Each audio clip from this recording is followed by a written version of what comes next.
Today's episode has been brought to you by Schedulicity. And before we dive right in, I want to tell you about the Accessible Yoga Conference because today's guest is actually going to be there. It's happening October 9th to the 11th, 2020. I'm really excited that I get to be part of this conference as well, hosting a panel. And I was just talking to Jeevana Heyman, the founder of the Accessible Yoga Conference, about how much I enjoyed the live conference in Toronto and how much of an impact it made on me to feel so welcome and invited into a space. And now it's just such a huge honor when I think about it to be part of the conference.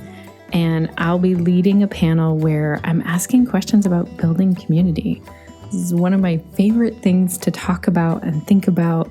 And I'm really honored that you're here listening right now, being part of the podcast community, our podcast listeners. And also this ties in so well with today's topic with Pooja. We'll get into that in a moment.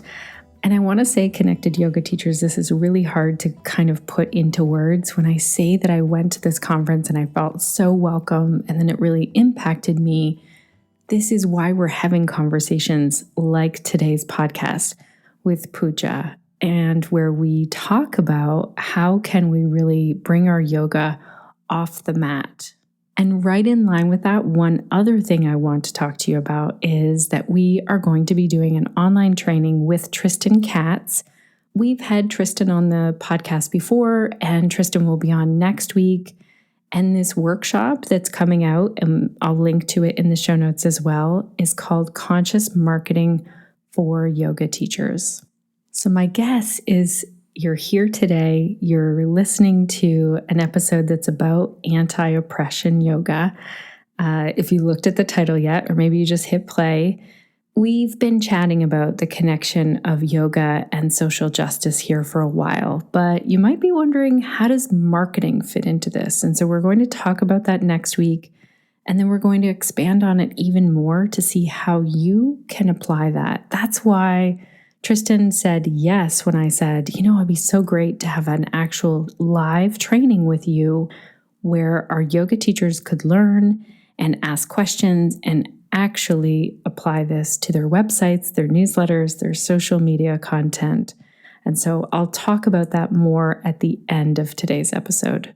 And the really cool thing is that Tristan will also be at the Accessible Yoga Conference. It would be amazing to see you there. It's happening online this October, like I said, 9th to the 11th. And if you go to accessibleyoga.org/conference, you'll find the information, or like I said, we'll link to it in the show notes. I had a lot to tell you. So before we get further, let me say hello and welcome if you're new here, and welcome back if you're a returning listener. This is the Connected Yoga Teacher Podcast. I'm your host, Shannon Crow. I use she, her pronouns. And a random fact about me is I don't enjoy shopping at all. Not at all. Like, there's nothing where, maybe for gardening plants, that's about it. But I'd rather if they just showed up miraculously. I don't enjoy online shopping. I don't enjoy grocery shopping. I don't enjoy clothes shopping. I buy what I need to, and I try and avoid shopping at all costs. So I'm curious, are you a shopping lover or moderate, or are you like me and you just wish that things would just appear and you wouldn't ever have to go shopping? I'm also a mom of 3, a yoga teacher, a podcaster, and founder of Pelvic Health Professionals. And this podcast was created for you so that each and every week you are connected to the information and inspiration that will support you as you build this very unique yoga business. One of the things that I absolutely love about having this podcast is that it has allowed me to bring on experts and people with different perspectives and different cultures and different ways of looking at the world and different experiences in this world, so that all of us, me included in that, can learn from these experts and just different humans and different yoga teachers walking this planet. Today, I'm so excited and so honored to have Pooja Virani on the podcast to share her insights about anti-oppression yoga. Now, I know because I've heard from different friends and different yoga teachers that hearing the term anti-oppression or social justice can start to make us feel uncomfortable. Like, do you need to go out and find the fight in this? Why can't we all just focus on the love side of things? And I get it. I know it makes us feel uncomfortable. It's like we have been taught, focus on the positive, don't focus on the negative. But I'd really like to encourage you to sit with that discomfort and ask what's coming up in that. As we dig into this interview, you might feel challenged or defensive, but in that moment, see if you can think about this being like a yoga class, where you feel like you get into a pose and you think, oh, wow, my breath just got choppy. I feel like I can't focus here.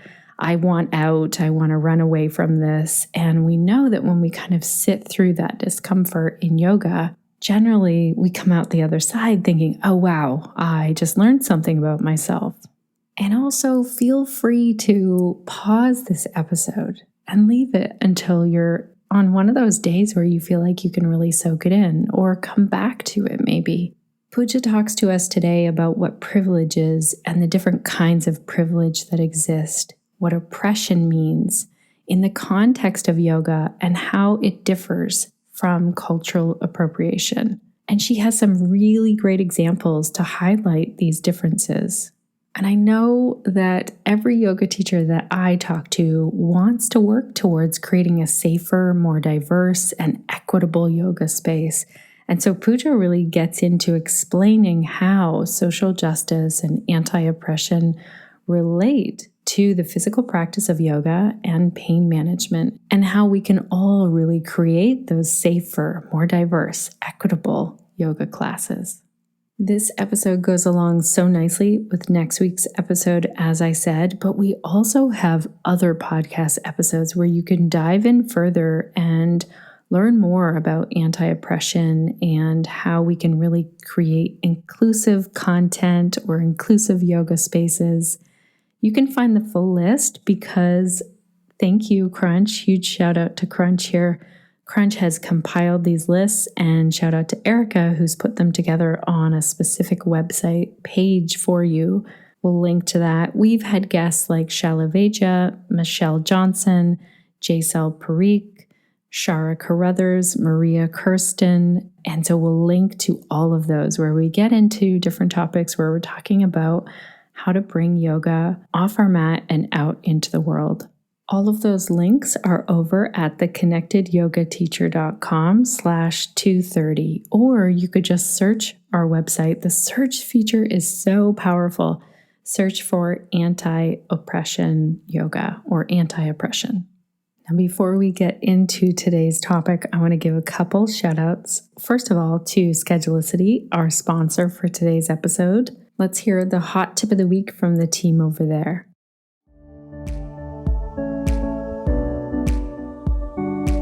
Hello, Connected Yoga teachers. This is Matt with the Schedulicity Hot Tip of the Week. One way to make your yoga practice more accessible is to empower potential new students with information and inspiration before they walk through the door. By describing your classes and workshops on Schedulicity, students can educate themselves before choosing the type of yoga instruction that's right for them. They can sign up for a class instantly while their curiosity is piqued and know that a spot will be waiting for them. What better way to start a new yoga journey than by feeling welcomed and included before the class even begins? Thank you so much, Team Schedulicity, for making this podcast possible, for bringing it to all of our yoga teachers out there, as well as helping us to keep our calendars organized. I also want to give a shout out to Lisa, who left a review over on the Connected Yoga Teacher Facebook page. Lisa said, I've been listening to the Connected Yoga Teacher podcast for over 2 years now, and it is literally my go-to podcast. Shannon has tons and tons of topics on everything a yoga teacher needs to be a success. I was super excited to have my first ever consultation call with Shannon this week. It was truly amazing to connect with her and pick her brain on opening a yoga studio. Shannon asks really good questions and makes you look at things from a perspective that you may not have explored yet. I felt super confident after my call on my plans to open my own studio. Thank you, Shannon, for all you do in the community. Thank you, Lisa, for posting this. And I'm so curious how things are going with the plans to open your yoga studio. This actually reminded me that I should check in with you and see how's it going. So if you're having a listen, send me a message, give me an update if you have time. All right, let's meet Pooja. Pooja Virani is a pain-free movement specialist. Oh my gosh, I love that wording so much.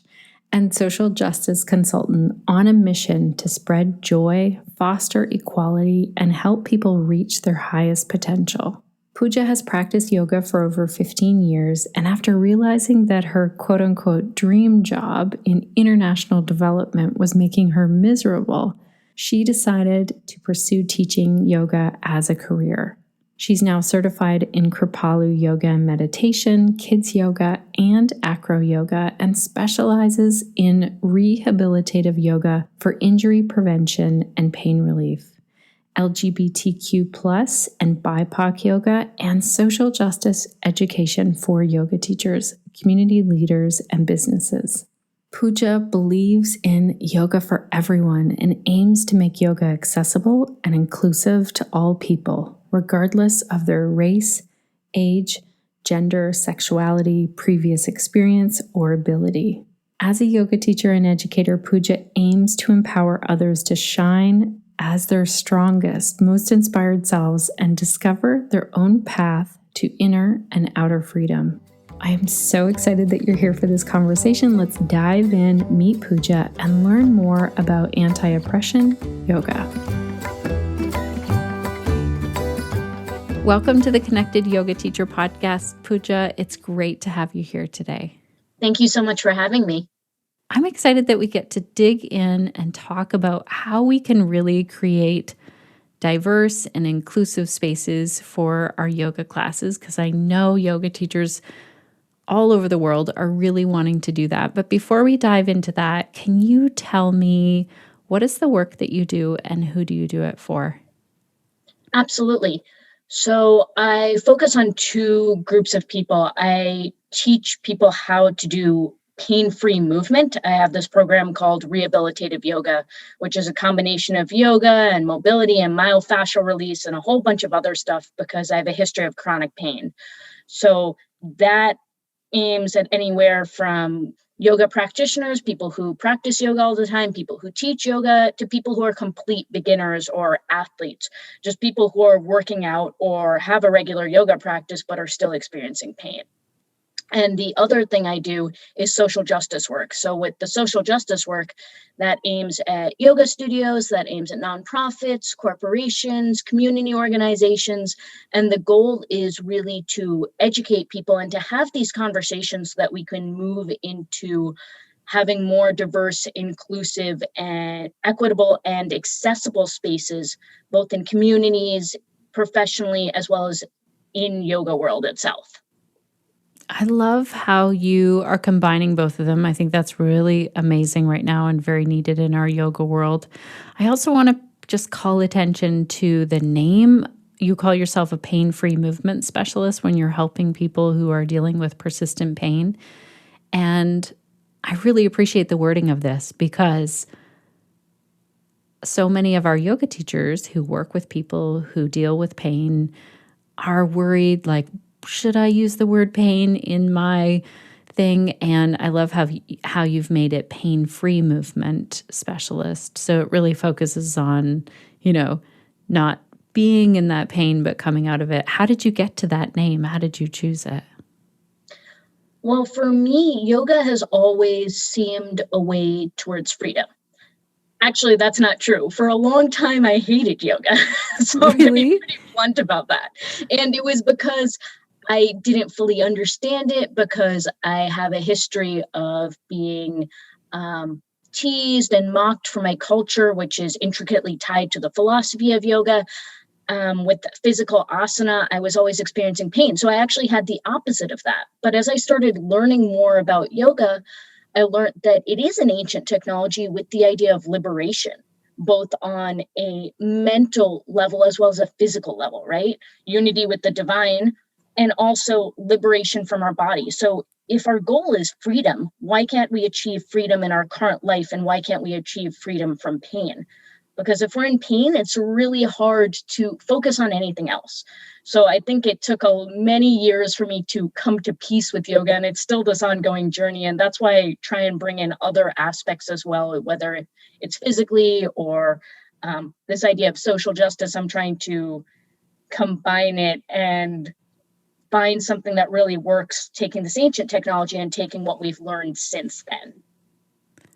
Thank you for sharing this part of your story where you're saying that you got teased and mocked for your culture. I think this is really important to hear those stories, especially for our yoga teachers who are white yoga teachers who have gained so much from the yoga roots, the yoga culture. And then for me, I can just speak for myself, I didn't understand, and I wasn't taught about cultural appropriation in my first 200-hour yoga teacher training. And so I think one of the most powerful things for me is to hear stories of what that was like. So when you say, okay, I actually hated yoga and it was tied to that, can you tell us a little bit more about that? Yeah, absolutely. So my first experience with yoga ever was as a 5-year-old. And let me preface this by saying that my grandma was raised in Pune, India, which is the home of the Iyengar ashram. And close towards the time she died, so much, much later in her life, when I was getting more into yoga, she would tell me stories of how she used to be able to do a headstand in the middle of the room, and she was the only woman in her class. So then my mother, who also grew up in Pune, also went to the Iyengar ashram. I grew up in the US. I was born in the US, and I didn't speak Hindi fluently, partially because when I was a young child, my parents would speak Hindi to me at home, and I had a teacher who said, well, she's very confused. She doesn't fully understand English. And nowadays, since then, we've learned that kids will be confused until about age 8, 10, and then they figure it out and they're able to be multilingual. But I didn't have that positive reinforcement because we lived at a very racist time. And so when I went to India, all I remember about the Iyengar ashram is some teacher yelling at me in Hindi because I couldn't get into Siddhasana properly. And I just remember being so frustrated and just by the fact that my body couldn't do it, and also frustrated by the fact that I wasn't fluent in this language because I had stopped placing emphasis on this language. So that was kind of my first exposure to it. And that was part of the reason I just didn't like it.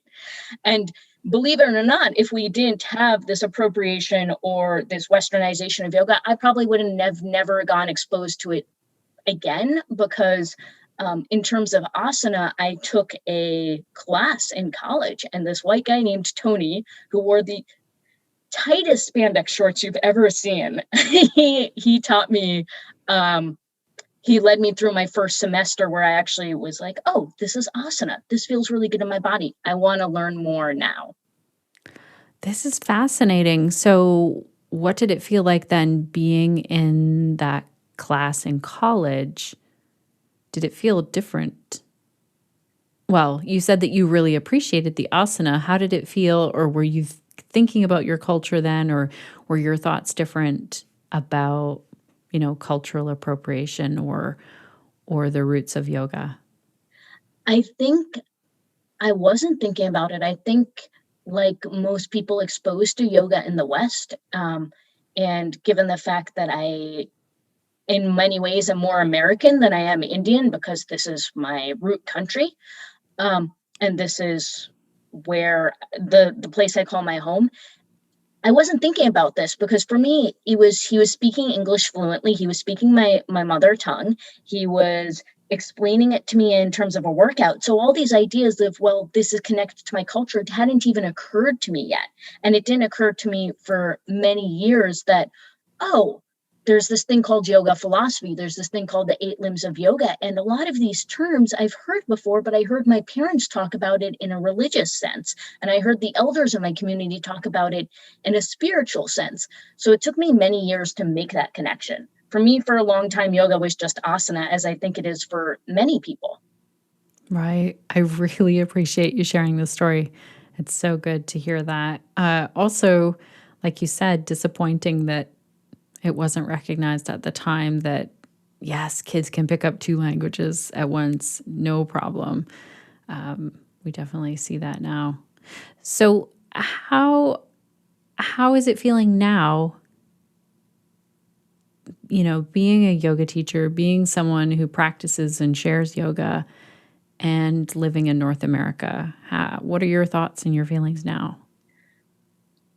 Some days it's fantastic. There's a lot of privileges from just living in North America, which I enjoy. And other days it's the most frustrating thing possible. And you and I were talking about a Namaste article I'd written about and posted earlier. And when I engage the community in discussions about what are the roots of yoga, where does yoga come from, then I get frustrated because it feels like so many people don't know what the roots of yoga are, that they haven't heard about them or taken the time to consider them. There are so many things now running through my brain. I want to come back to your video and your article that you put out there that I found. Was so excited about, actually. I will make sure that we link to it here in the show notes, and I want to ask you more about that. But you also brought up the word privilege, and I want to dig into this a little bit more because, speaking of challenging, someone reached out to me recently and was like, I don't know why, there's all this talk of privilege in your group. I didn't grow up in a privileged home. I didn't grow up rich or in this fancy place. And I was really trying to approach this from a spot of, when I first heard the word privilege, I don't know if I thought that was me, but I realize now that it is. Do you want to talk about how do you define privilege? Absolutely. So the dictionary definition of privilege, specifically identity privilege, is an unearned benefit or advantage one receives because of their identity. Being that it's unearned and being that it's a benefit, almost everyone in this entire world has some sort of privilege. So I think when I'm usually engaging people in this conversation, their first thought jumps to white privilege. And it's this privilege that you have because of the color of your skin. But then there's all sorts of different privilege. The person who responded to you was touching on the idea of income privilege, the privilege that comes from having more wealth than somebody. There could be privilege within skin colors as well. I have brown privilege because my skin color is not black in color. It means that usually I do get better treatment from the police. Usually I do get better treatment in educational institutions or in banks or other places. And this is a very real thing. There's privilege as a straight person. There's privilege as a cisgender person. So the number of privileges you can have based on your identity are infinite. What this means, however, just because you have privilege doesn't mean that someone has never oppressed you, doesn't mean that you're racist, doesn't mean that you're homophobic. It just means that you have this thing which gives you an aspect of power. Right. And we see that showing up all over the place. As a white person living in Canada, I've never been followed home by the police wondering if I'm breaking into a home, where we just saw that in the news this week with, oh my gosh, I can't remember the poet's name in the US. I feel really bad. I can't remember her name. Feel free to tell me if you remember. Who was followed home by the police. And you're right, it shows up all the time. And you also just brought up the word oppression. So tell us, how do we define oppression? Absolutely. So an oppression is a use of power or authority in some way that is burdensome, unjust, or cruel. So this isn't a fair use of power. This is something specifically that is used in a way to hurt somebody else or used in a way that's unjust. And why I say that we all have the ability to oppress others is because we all have agency in our lives, right? So if I have brown privilege, I could use this as a way to find solidarity with my Black sisters and brothers and Black communities and Black folks. I could use it to talk about the oppressions that we face and about how we need to have more equal spaces for everyone.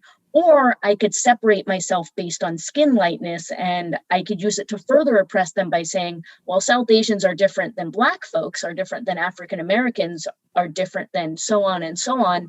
So they're different. We can do whatever we want to them. And no one really uses that language, but we use it on a subconscious level, right? Like, oh yeah, they're different. They're going through their own thing. This is not my problem.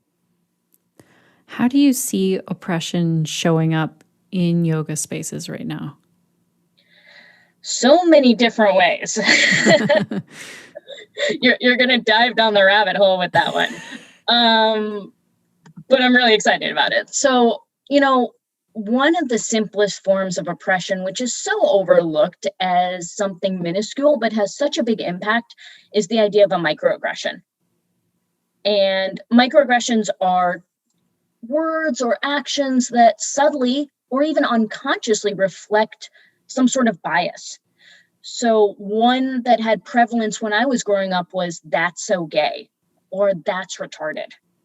Right. And they've started coming back in. I mean, they never left, but the way I've seen them show up in yoga spaces is, for example, going up to somebody who has a bigger body and saying, you might need to use props. I think you'd benefit more from props, or this pose might be too hard for you, right? Making assumptions based on their body size, or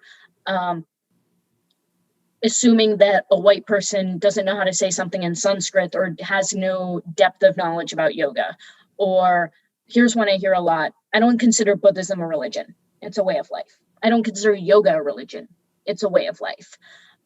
And what this does is it's cultural erasure, and it's a denial of history. So it denies thousands of Buddhists who have died defending their religion a voice in history. And it denies the fact that yoga was a religion at some point. And for some people, it still is. So there's this history there, which we're denying by making this innocent comment. And the reason I think microaggressions are so big is because they've been linked to higher rates of anxiety, substance abuse, depression, poor mental health, all of the things we're supposed to help people with yoga. And then imagine saying one of those and it causing the opposite reaction. Right. I'm thinking of how this conversation of yoga is not religion, I remember this coming up in yoga teacher training. And somewhere along the line, I don't want to say it was my 200-hour yoga teacher, because she taught us to ask a lot of questions.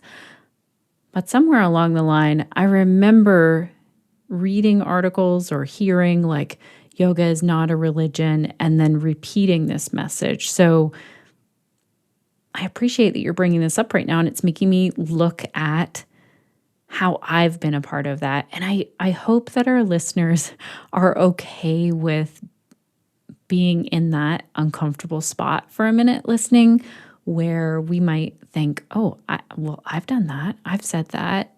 And this is what happens. Like, if we're willing to dig into this work, this is where we start to come into this. So tell me more about this, how that could be harmful, me saying in the past, yoga is not a religion.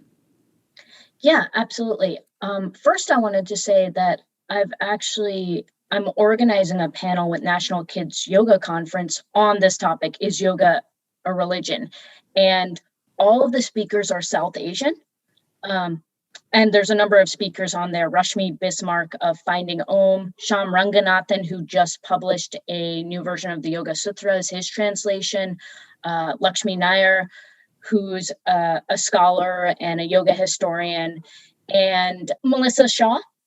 So what's going to be really interesting about this panel, at least what's fascinating for me, is that the audience is going to listen to 5 different South Asians who have completely different views on the idea of yoga as religion, because it has over 5,000 years of history. There's so many cultures that have contributed to it. There's multiple religions. So even within the diaspora, even within the segment of population, there's a lot of different thoughts about it. And I think that's why it's not a black or white issue. So coming back to your question about how is this harmful, I think it's harmful because in the same way, I always use this example because I teach school kids as well. I teach school kids yoga. And one of the things you're not allowed to do in schools in North America is plagiarize. Right. And we don't plagiarize because we consider it a way of stealing somebody else's information. It's exploitation. So when I teach workshops about oppression, exploitation is one of these oppressions. And I feel like not citing the source of yoga as a religion, not citing its history, it allows people who aren't of the source culture, that is to say, who aren't South Asian, to benefit economically from yoga. Now, I'm not saying that I'm not saying that people who are not South Asian shouldn't be able to teach. I'm not saying that at all. I think the more people who teach yoga, the more people who practice yoga, fantastic. But it does cause harm, because then when you look around classrooms, and I've started doing this myself, in fact, I've been doing this my entire life, how many other students are South Asian? How many teachers are South Asian? And when it gets to this point where this thing came from India and I'm the only South Asian everywhere I look, that's pointing to the fact that there's been a systemic exploitation of that culture. Right. It's like we, as white people, I'm just going to lump us all in for a minute, came in, said, yeah, oh, we really like this thing that you're doing. We're going to take it. We're going to change it. We're going to make it ours. We're going to make some profit off of it. And obviously then when we do that, that's harming the culture and the people where it came from. Now, absolutely. Can I add to that? Yeah. One more thing I wanted to add is an example I always give is Christmas. So Christmas is a holiday that's celebrated in much of the world, definitely celebrated in North America. And for many, many, many people, it's practiced secularly. So yoga too can be practiced on a secular way. And almost the entire world will tell you, yes, Christmas is a holiday that's associated with the birth of Jesus. It's associated with Christianity. It's a huge holiday for this religion. So we're citing our source. We know what the source of this is, and we're still practicing in a way that makes sense for us as individuals.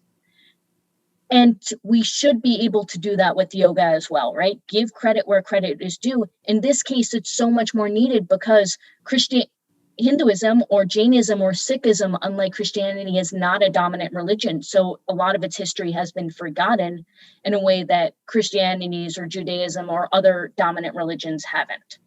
I love this example where you shared Christmas, and I wonder, I am not an expert at all in this, but I have heard, I haven't done any research on this, that Christians also, like the whole idea of the tree was something that was more pagan, but Christians came in and said, no, we're going to make this all about Christianity. I don't know if you've heard that version of things. I have, absolutely.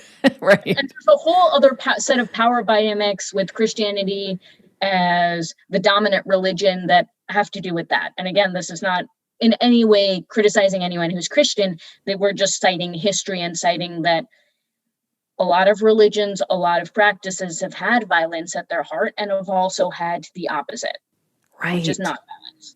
Right. So we kind of decide on our own, okay, how am I going to practice yoga? But my understanding, and add to this or correct me if I'm wrong, is and I asked this in the episode that we did with Shalavedya on cultural appropriation. I was like, well, what about as a white person? Can I still be teaching yoga and practicing yoga? And I think that's a good question for us to continue to ask. And for me, I want to be doing this in a way where I keep my eyes open. I'm ready for the uncomfortable conversations, and I'm asking, where did this part of yoga come from? So I feel like you've just given me a new nugget. I hadn't thought of like yoga was a religion. I was really turning away from, no, yoga's not a religion, up until this conversation right now today. So I don't know if you want to add on to that. I didn't really ask you a solid question. I'm really just chatting it through. It's just something to explore, right? And I do think the responsibility is on people who have white privilege or non-South Asian privilege. I do think that is the responsibility, because Christianity has gained so much fame worldwide that most people know that nugget about Christmas, and more people are learning about the pagan roots of Christmas as well, the trees and the gifts and the stockings. But on a worldwide level, a lot of the religions that influenced yoga do not have that same level of knowledge. So it is the burden on every yoga teacher, or not burden, but rather we have the responsibility to figure out what are we teaching and why are we teaching it. And it's not just about increasing South Asian representation in yoga, it's about increasing representation of all marginalized groups. And this is the point I was making about privilege and oppression earlier, is this idea of intersectionality, where there are overlapping identities.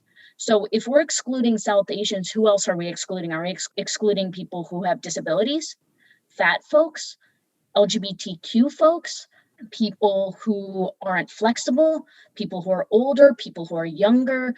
Who else are we not allowing to come into our yoga practice? Because all of our liberation is tied up together.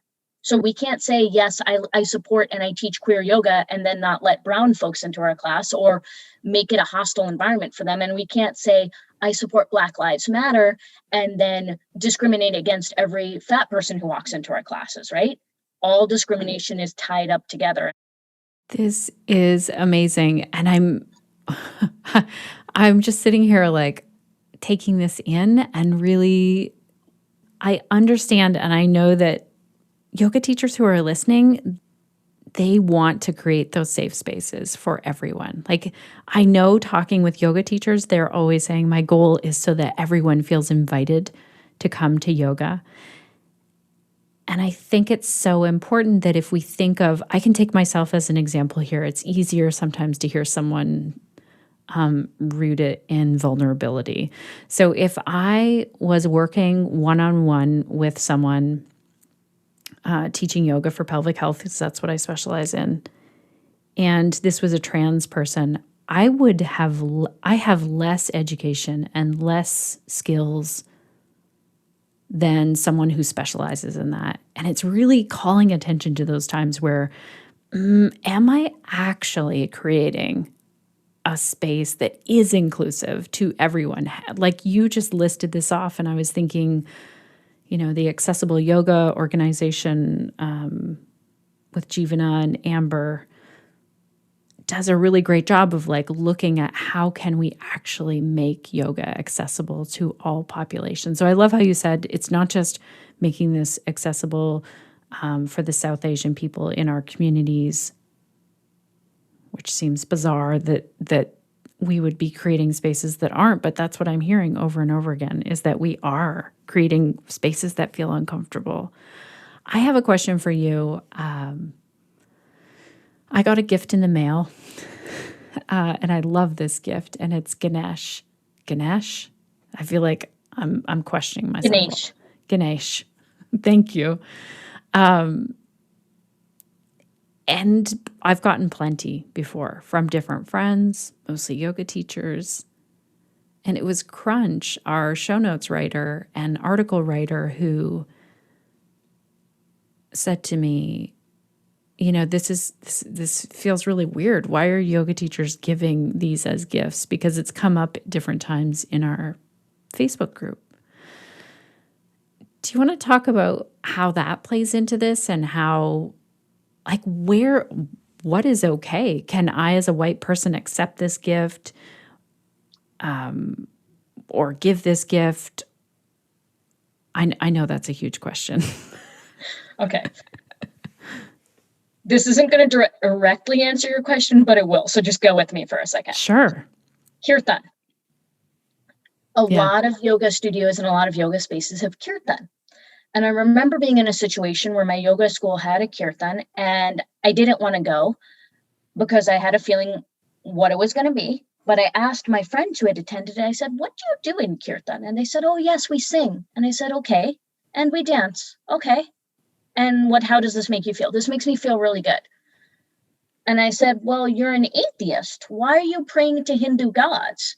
And they said, we're not. And I said, tell me what you said. So they said, well, we said Hare Krishna, and we said Hare Rama, and we said this, and we said that. And I said, you're saying praise to God. You're saying praise to Krishna. You're saying praise to Rama, who are Hindu gods.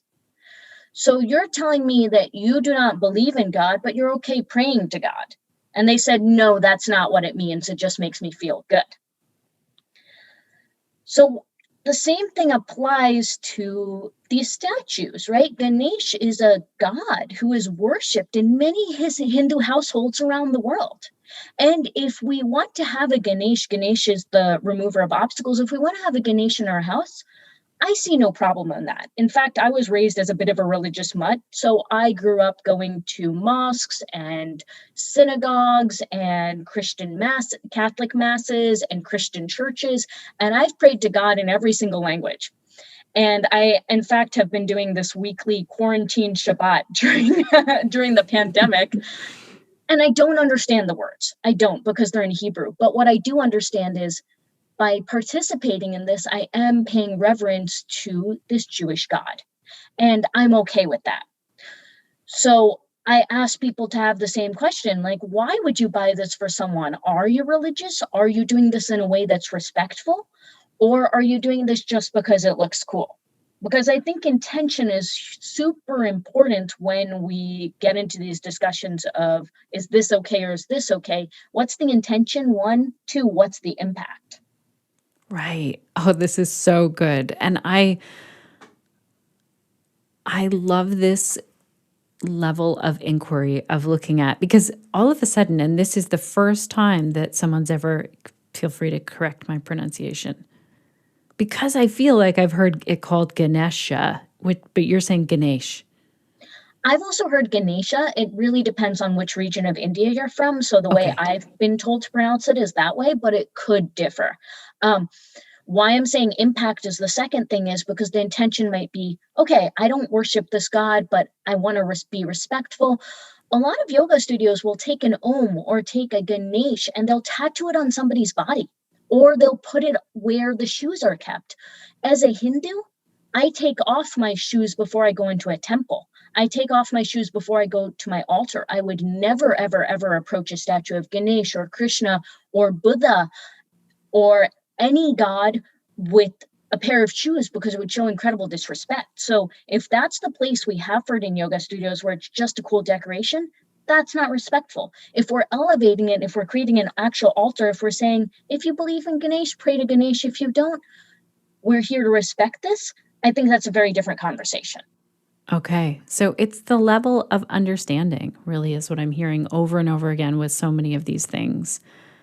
And quite frankly, it hasn't been there in my own life. So I'm so grateful for this. I feel like we've touched on so many things. I also want to touch on what we're saying in our yoga classes. If we're chanting Om, if we're saying namaste, someone told me the other day, well, I use Jai Bhagwan, all of these things that we might say in a yoga studio. Are you okay if we start with namaste? No. I'm definitely an anti-namaste person. I'm an anti-namaste yogini, and I get pushback on this all the time, but I just don't like it. It makes me feel so uncomfortable. Just to clarify, I meant like, are you okay if we start asking the questions of namaste? And I thought you were yes, let's ask the questions. That's why I laughed. I was like, oh, shoot, we're going to have to edit this out. But no, we're good. Okay, so let's dig into this. Because you did such an amazing job in this video. I'm going to make sure that we link to it because I know that we can't fit it all in probably. But tell us, what's the meaning of namaste and why is this so important for us to understand as yoga teachers? Sure. So namaste, at least the way I've had it translated. So I'm going to tell you a secret. My brother's a Sanskrit scholar, and he's the first person I call anytime anything is translated in a yoga class. I call him and I say, is this right or not? Because he studied enough of the ethnography of the actual context and the background that he can provide that for me as well, beyond just a dictionary definition. So I called him and I said, let's talk about namaste. And he said, the divine light in me bows to the divine light in you is completely made up. And I said, okay, what does it actually mean? So he said, it comes from namaskar, which combines namaha and kar. And kar, just like in karma, the word karma means action. Namaha indicates bowing, right? So namaste comes from namaha and te, and it could be translated as I honor you or salutations to you. So it does have this original root of bow. The divine light part is kind of made up. Now, I was like, okay, well, I see why people could begin this translation of bow. And he said, you don't fully understand. For at least the past 2,500 years, as proven in the literature, it's just meant hello and goodbye. And I said, 2,500 years is not yesterday. That's a long time. So the reason I don't like it is because it's cherry picking, because it's the idea that we can ignore these ancient roots of yoga as a religion, but now we're going to pick this word and we're going to use this very, very, very antiquated definition that is completely out of context and ignores an evolution that has actually been happening among people who speak this language for thousands of years. Right. Okay. So it's just like saying hello or goodbye and not this whole, and that's exactly what I was taught. It meant this whole, where did that come from? Then that was 2,500 years ago that this came about. Where did it come from? There was 2,500 years, or how did it evolve? Yeah, maybe both. The 2,500 years, I honestly do not know. I can direct you to my brother. His name is Pooja Virani. He will not send me half of the scripts he reads because he says they're in Sanskrit. You don't read Sanskrit, and then we get in little brother, sister, sibling fights. He's like, I'll send you to a different resource, where it's in English, which is the language you speak.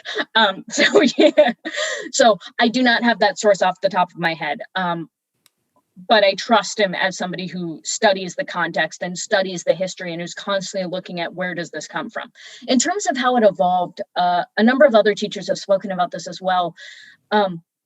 Most likely what happened is, so in India, if you go to India, depending on which part of India, because remember, India is not a monolith. It's a place with over 50 different languages and many, many, many different cultures. So depending on the part of India you're from, somebody might say namaste to greet you. And especially you'll do this with an elder. So I see an elder. I'll do this in the US too if I know somebody who's Indian and who was born in India, because I know this is their native greeting. So I'll say namaste when I see them. And when I say goodbye, I'll say namaste or Jai Bhagwan or Sai Ram. So I imagine that when yoga teachers either came to the US or when students started going over to India, they would hear namaste and they said, well, this must be the greeting that we have to give. So I imagine it evolved from there, from just hearing it and not understanding that really this was just a way of showing respect. And it's the same thing as aloha. I have a running joke with a couple of friends that we're just going to start and end our yoga classes with aloha. Right. So, okay. I love that we're looking at this and you used an example in that video that really hit it home with the name Mary. Do you want to share that example with us? Absolutely. So most names worldwide have some origin, have some meaning. In India, a lot of our names they continue to be used in everyday use. So the name Pooja is a prayer ceremony. My brother's name is Vivek, which means consciousness. And these are connotations and definitions which people continue to know. When they're picking names, they know what this definition is. In the US and in much of the West, where English is a main language, this has changed. So our names have roots in words, but we don't always pay attention to them. So the example I gave of Mary was the equivalent of namaste in a yoga studio is like going up to my friend Mary and saying, hello, Mother of Jesus. And her looking at me like, you have lost your mind. Right. because it hasn't been used that way in over 2,000 years. Right. And I will add that, again, India is not a monolith. So a couple of other resources on Namaste are Susanna Barkataki, Mm-hmm. and then I'm forgetting her name. I'm blanking on her name. I'm going to give it to you in a moment. I think it's Sairava Gupta, and we can put her in the show notes as well. And Sairava, if you're listening to this, forgive me if I didn't pronounce your name correctly. We've only interacted with each other on social media. And since I'm an English speaker, I don't always know the pronunciation of all the names. So she released a video on Namaste, and it talked about all these other definitions that Namaste had, because she grew up in a different part. She actually grew up in Malaysia. So the South Asian diaspora is not the same. If you ask 5 South Asians, you might get 5 different responses. And I have noticed a big difference between people who are raised in India and people who are raised in the US.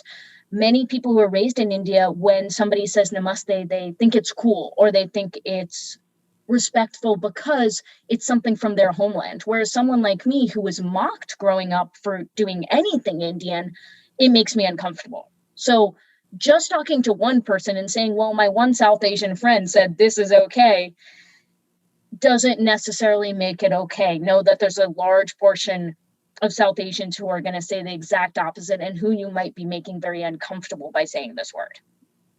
That is so important for us to consider. This is the argument on the other side of things that I hear over and over again. You know, I studied with a teacher from India who says it, and therefore it's across the board, it's fine. Which we would really question about other words that are used in English. I mean, I learned from teachers who said things, I'm talking about school teachers, who said things that I definitely don't just think, well, I learned from this one person and therefore it's all true. Absolutely. And it changes over time, right? Like, Yeah. I had a conversation recently with a good friend who used the word gypped. And I said, we don't use the word gypped anymore. And she didn't know why. And I said, it's a bad connotation. It assumes that gypsies are thieves, which it was a common word when I was growing up, right? Jury-rigged is another word. There's so many words with these histories that our use of language is evolving out of respect, right? That's the way it should evolve. And I would say, because oppressions don't just address South Asians, right? That same way of, well, my one teacher said this, ask yourself those questions with anything, right? Like, this one Black person said it's okay if I use the N-word. Well, what do all these other people think, right? You have to educate yourself and also put yourself in conversations with more than one member of a marginalized group to get that educated opinion. This is so important. And this is why this is important for us to continue to have this conversation as yoga teachers. If we're a yoga teacher who's really digging our heels in and just being like, well, it's all with my attention, and I was taught this way and I'm going to continue to do it and I don't care, we need to think about the harm that it could be doing out in the world. And if some individual who's South Asian, like you said, you go into a class and it makes you feel really uncomfortable, I know that our teachers do not want to be doing that to people. I know that deep down they don't want to make someone feel that way. Is there anything else that you think would help our yoga teachers, either to understand this a little bit more, any other examples, or anything else that we're doing that maybe we just haven't considered? I would say that if you're interested in cultural appropriation, specifically, read Susanna's book, Susanna Barkataki, Embrace Yoga's Roots. I wish I had written this book. I actually was expecting, Susanna has gone so popular and I don't like liking things that are popular. So I was fully expecting to hate this book, and I loved it. And I'm so glad I have a Kindle version, because I've highlighted almost every line, because it's the book I wish I had written. It's just so much of it. It's like, oh, this is how I want to articulate it. This is how I wanted to say it. And she said it. So if you're interested in cultural appropriation, I would say check out that book, or I have a workshop that I'm going to be doing on it shortly. If you're interested in other oppressions and other areas of race, other privileges, I have a workshop on that as well, which I will be presenting. It's called Privilege and Oppression, or Embodied Empowerment, Addressing Representation in Yoga, addressing these ideas of privilege and oppression. And there's so many books out there right now. There's so many resource lists, right? Anything from the movie I Am Not Your Negro to So Let's Talk About Race. So there's no way I could provide an exhaustive resource list. I would just say, get curious. Get curious. Start following people on Instagram who don't look like you, who don't think like you. Start following them on social media. Go to their workshops, read their books, and learn what you can from them. This is so great. I'll make sure that we link to any workshop that you have in the show notes, as well as Susanna's book. I just received it. She sent it to me in the mail. I'm so thrilled, actually. And exactly what you said, I was like, cracked it open and thought, oh my gosh, this is so well done. I feel like it's very inviting and welcoming. And it's just like, okay, we're going to sit together here. Her words are something about sitting together with a chai and taking a look at all of this together, which I really appreciate. I think the yoga community can take a big look at things. How can we work with you further? What's the best place to go to? So easiest place is my website, which is poojavirani.com. I know I said that the list of resources is not exhaustive, but I have a free resource list of 15 resources on social justice, specifically about the ideas we discussed today: oppression, intersectionality, privilege. So if you want to get to know more about those ideas, you can check it out at poojavirani.com/privilege. And then I'm Pooja Virani Yoga on Instagram and on Facebook. And those are really areas where I'm building spaces for conversation to be had. And I will tell you, there are plenty of people who don't like having those conversations and who have very different opinions than me, and they'll comment on social media. So I'm there to just inspire those discussions to happen and those debates to happen, and to learn from different people and to share what I know. Thank you for doing this. I know that it is not easy work. I feel like if there are connected yoga teachers out there who are listening and you're like, I know that I'm a privileged white yoga teacher, I would say jump into those conversations with support. Sometimes the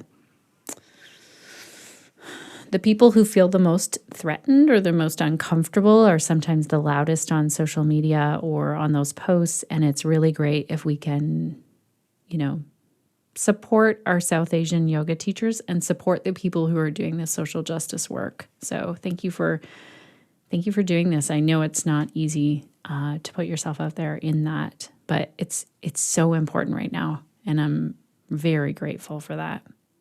Thank you. Also, I signed up for this list that you're saying. I just today saw it on your website as I was getting ready for this interview. And I was like, ooh, very handy. So we'll make sure to link to that as well in the show notes. Thank you so much for your time today, Pooja. Thank you, Shannon. Thank you so much, Pooja, for all of this information. Connected yoga teachers, I would love to hear from you. If you are listening to this episode and you're on the go, maybe post on social media and let me know what were your key takeaways. Maybe you want to post in the Connected Yoga Teacher Facebook group. If you're not already over there, join us. There's over 10,000 yoga teachers from around the world, and we're really digging into topics like this in that group, as well as all of the questions that yoga teachers have. I also love it when people send me a quick picture of where they're at when they're listening to the podcast. I got one this week and just thought, oh my gosh, that's so nice. It's so nice that someone is listening and out in nature or, doing whatever they're doing. It's really fun to see what people are doing as they listen to the podcast. And with that said, I want to say your time and you investing it here right now means so much. It means so much that you care about creating inclusive and equitable yoga spaces. And I know that you have many things that you could be listening to, watching, doing. And the fact that you've hung out here means so much. And like I said earlier, if you want to dive in further, next week we have an episode with Tristan Katz. And I would say sign up for the workshop with Tristan. I'm really excited about this because Tristan's going to talk about how this moment in our culture and in our world, yoga, social justice, and marketing all go hand in hand. So Tristan's going to explore systems and best practices for all things digital marketing. So we'll talk about social media, your website, newsletters, anywhere you are in communication with your students. This is a great opportunity to let them know what your values are, to really embrace the work that you've been doing behind the scenes. And this space, this training with Tristan, will support you in staying aligned, grounded, authentic, and conscious while growing your work. So we're going to talk about, yes, it's important to be marketing your work, and how can we do this in a really conscious way. So to find out about that, and also the Accessible Yoga Conference, go to the connectedyogateacher.com and look under trainings and events. Thank you everyone over here on the Connected Yoga Teacher team for making today's episode possible. Thank you to our amazing guest, Pooja, and thank you, dear listener. You're our favorite listener. Don't tell anyone else. Thank you for being here, and thank you for hanging out today. And you know what I'm going to ask? If you've been listening at all, I want to know, what will you be doing this week to stay connected to yourself, your yoga practice, and to your community so that you can share the yoga that lights you up?